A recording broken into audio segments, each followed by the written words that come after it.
प्यारे बच्चों, पिछली वीडियो में हमने बेसिस के बारे में पढ़ा था कि बेसिस बिटर टू टेस्ट होते हैं, बेसिस स्लिपरी टू टच होते हैं और बेस रेड लिटमस को ब्लू में कन्वर्ट कर देते हैं। और चीज़ें भी सीखी थी कि कुछ बेसिस वाटर में सॉल्युबल होते हैं, उन्हें क्या कहते हैं, एल्कलीज। और थोड़ा आगे भी पढ़ा था कि दो टाइप के बेसिस हैं, स्ट्रॉन्ग बेसिस और वीक बेसिस। स्ट्रॉन्ग बेसिस वो हो गए जो वाटर में कम्प्लीटली आयनाइज होते हैं और लार्ज अमाउंट में हाइड्रोक्साइड आयन बनाते हैं। और वीक बेस वो हो गए जो वाटर में पार्शियली आयनाइज होते हैं और लेस अमाउंट में हाइड्रोक्साइड आयन प्रोड्यूस करते हैं। आज हम उसी टॉपिक से थोड़ा आगे पढ़ रहे हैं और हमारा टॉपिक है केमिकल प्रॉपर्टीज़ ऑफ बेसिस। आपने इस वाले टॉपिक में केवल दो केमिकल प्रॉपर्टीज़ पढ़नी है बेसिस की। एक, बेस की रिएक्शन मेटल्स के साथ और बेस की रिएक्शन नॉन मेटल ऑक्साइड्स के साथ। पहली है reaction between base and metals. When a base react with metal then salt and hydrogen gas are formed. जब कोई बेस किसी मेटल के साथ रिएक्शन करता है तो साल्ट और हाइड्रोजन गैस इवॉल्व होती है। और एक बात और याद रखनी है आपको, all the metals do not react with bases to form salt and hydrogen gas. और इसका हमने एक एग्जाम्पल लिया है, बेस का एग्जाम्पल लिया हमने NaOH सोडियम हाइड्रोक्साइड और मेटल लिया है हमने जिंक। तो यहाँ पे जो प्रोडक्ट बनेंगे सोडियम जिंकेट और हाइड्रोजन गैस। और इस हाइड्रोजन गैस की प्रेजेंस को कैसे डिटेक्ट करेंगे कि इस हाइड्रोजन गैस को सोप सॉल्यूशन में पास करेंगे और सोप सॉल्यूशन में सोप के बबल्स बनेंगे। सोप के बबल्स बनेंगे और उन बबल्स के पास हम लाएंगे बर्निंग कैंडल।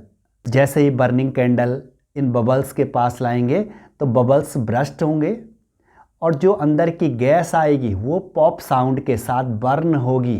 तो यह पॉप साउंड इंडिकेट करेगी कि जो गैस बनी है वो क्या बनी है, हाइड्रोजन गैस बनी है।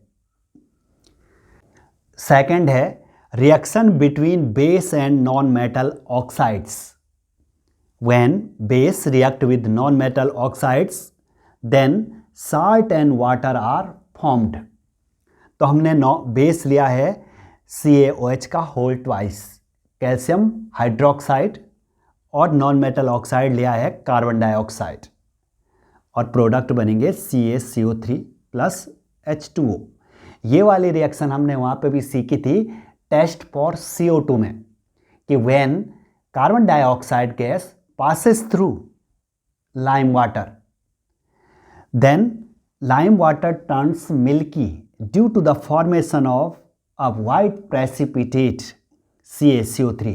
तो ये जो CaCO3 है ये वाइट प्रेसिपिटेट है और इसके कारण जो ये लाइम वाटर है ये मिल्की हो जाता है कि कार्बन डाइऑक्साइड को लाइम वाटर में पास किया और लाइम वाटर मिल्की हो गया due to the formation of calcium carbonate a precipitate, due to the formation of a precipitate calcium carbonate.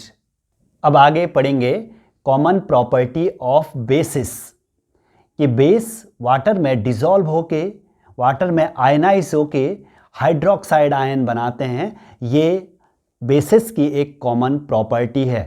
आपने एसिड्स में भी पढ़ा था कि all acids when dissolve in water then they produces hydrogen ion, पर base में बनेगा hydroxide ion.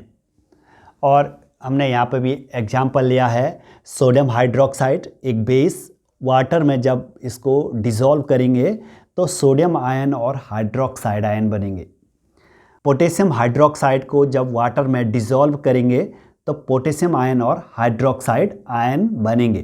तो यहाँ पे जो बेसिस की कॉमन प्रॉपर्टी है वो ये है कि वो वाटर में डिसोसिएट होके हाइड्रोक्साइड आयन बनाते हैं और इसी हाइड्रोक्साइड आयन की कंसंट्रेशन के बेस पे हम बोलते हैं कि ये बेस स्ट्रॉन्ग है और ये बेस क्या है, वीक। और यदि बेस वाटर में कंप्लीटली आयनाइज हो रहा है और लार्ज अमाउंट में हाइड्रोक्साइड आयन बना रहा है तो उस बेस को कहते हैं स्ट्रॉन्ग बेस। और यदि बेस वाटर में कंप्लीटली आयनाइज नहीं हो रहा है, पार्शियली आयनाइज हो रहा है और लेस अमाउंट में हाइड्रोक्साइड आयन बना रहा है तो वो बेस होगा वीक बेस। और वो तो आप पहले से जानते हैं कि जो बेस वाटर में सॉल्युबल होते हैं उनको क्या कहते हैं, एल्कलीज।